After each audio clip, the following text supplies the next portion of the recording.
Guys, kilala niyo ba si Mada Loan Up? Well, eto na nga. So, alam niyo naman na na-review ko na siya at na-try ko na siya last year pa. Dalawang beses pa nga eh. Kasi the first time na tinry ko po siya, sa Google Play Store ko siya na-download. Na-reject ako, wala pang loan details, ni-reject nila ako. And then the second time po na nakita or bumalik siya sa Google Play Store kasi in and out siya sa Google Play Store eh. Na-applyan ko ulit and then na-approve ako. And then after that application kasi, nawala siya sa Google Play Store. Kaya nag-count daw gaga yung mga ibang viewers na nag-try dito kay Mada Loan kasi nawawala siya. Up to now, hindi pa rin siya visible sa Google Play Store. Pero nasa active list pa rin po siya sa list of recorded online lending platform. License to operate pa din po siya. Ibig sabihin nito, existing pa din po siya, though wala lang siya sa Google Play Store as of now. Pero asahan niya this year babalik yan. So bakit ko pa ba sinishare sa inyo to since wala na pala siya sa Google Play Store? Guys, hindi lang naman Google Play Store, diba? Yung way para makapag-download tayo ng loan app. Well, ito na nga no, kahit wala siya sa Google Play Store kasi kahit before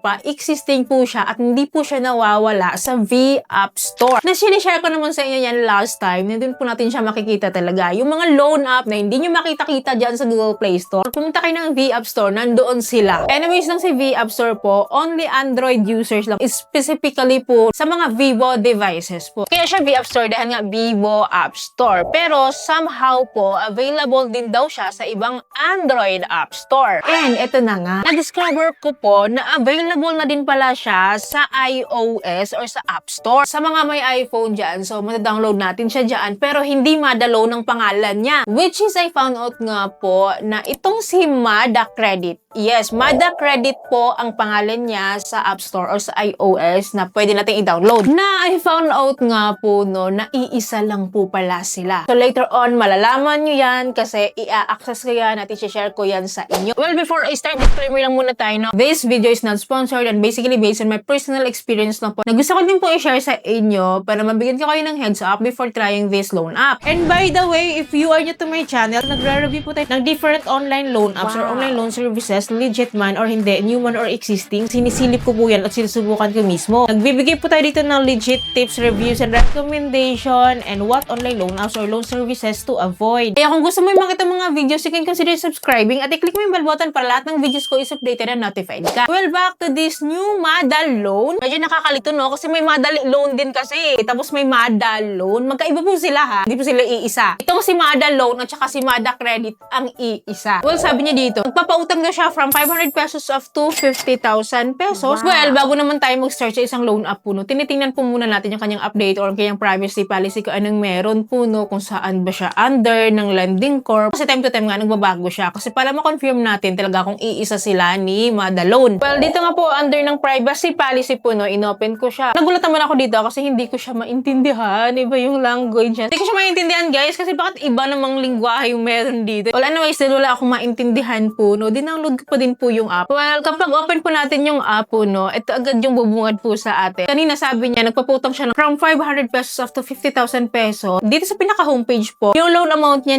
na ino-offer is from 2,000 up to 50,000 pesos. So, ito din yung parang medyo nag-update ng loan amount kasi kay Mada Loan before or last year po no, up to 28,000 pesos po yung offer niya po sa akin. So, ngayon medyo nag-elevate siya. Pero ito po ay subject for evaluation pa din naman. Hindi siya guaranteed. Well, sa baba nakalagay dito, we need to prepare our ID, our basic information, and then we need to choose the disbursement method na later on, i-share ko din yan sa inyo. Well, kinlik ko tong apply for a loan para makapag-proceed tayo. And then here po, I need to input my mobile phone number and then click lang natin yung get para masendan tayo ng verification code. At dito ko nga po na-confirm na ang nagpadala sa akin ng code po ay si Mada Loan. Kaya kung makikita nyo po dyan, may history na ako ng mga OTPs or verification code prior to this application. Diba? Kaya diba confirm Mada Credit at saka si Mada Loan ay iisa. Kasi guys, after ko pong in-enter yung aking code dito, bumalik siya dito sa homepage and then click ko ulit tong apply for a loan to start for an application. And then, ito na agad. Reviewing na agad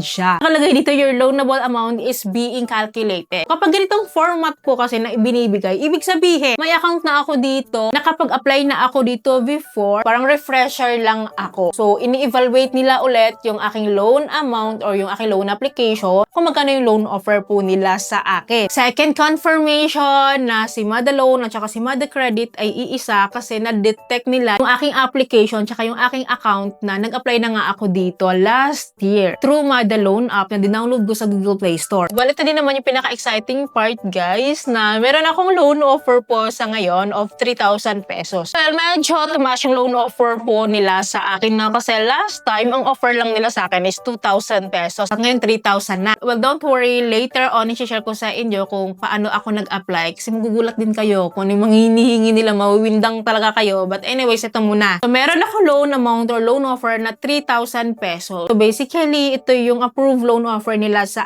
akin. And then, nakalock pa sa akin yung kanilang loan term na 14 days at 28 days. Ang available lang na offer sa akin na loan term is 7 days to pay plus 130 days to pay na I think mawi-waive naman siya. Kaya basically po 7 days to pay lang po yung offer po sa akin kasi from the moment that I'm trying this loan up po is 7 days to pay lang talaga siya. Sa 3,000 na loan amount, ang babayaran ko daw po is 3,210 pesos for 7 days to pay. So 7% of my loan amount, yun po yung interest rate niya sa akin for 7 days. 7 days yun na 7%, yun yung interest rate. Based dito sa repayment plan nila ha. Pero kasi guys, no, dito sa baba, nakalagay at nakadeclare naman na yung amount na ma-receive ko, hindi buo. Kasi sa 3,000 na loan amount po, no, 2,020 pesos na lang po yung ma-receive ko. So, okay na nga sana, diba, na 3,210 yung ibabalik natin since 3,000 na yung loan amount ko. Pero pala, may twist pa pala. Hindi ko siya buong matatanggap. Kasi ito yung mga service fees po na ibabawas nila. 980 pesos po yung total po ng mga fees, service fees. Kung total po siya ng 980 na ibabawas sa 3,000 na loan amount ko, kaya ang ma-receive ko 2,020 pesos. Hindi buong matatanggap. And then, ang ibabalik ko pa, 3,210. Imaginein mo yun, no? Kasi tinotal ko lahat ng mga fees ko at kinonvert ko siya into interest rate at lumalabas po sa 32.67% yun of my loan amount. Mga fees lang yun. Kung i-add natin yung 7% na interest rate niya dito sa repayment amount na babayaran ko, kasi ang babayaran ko 3,210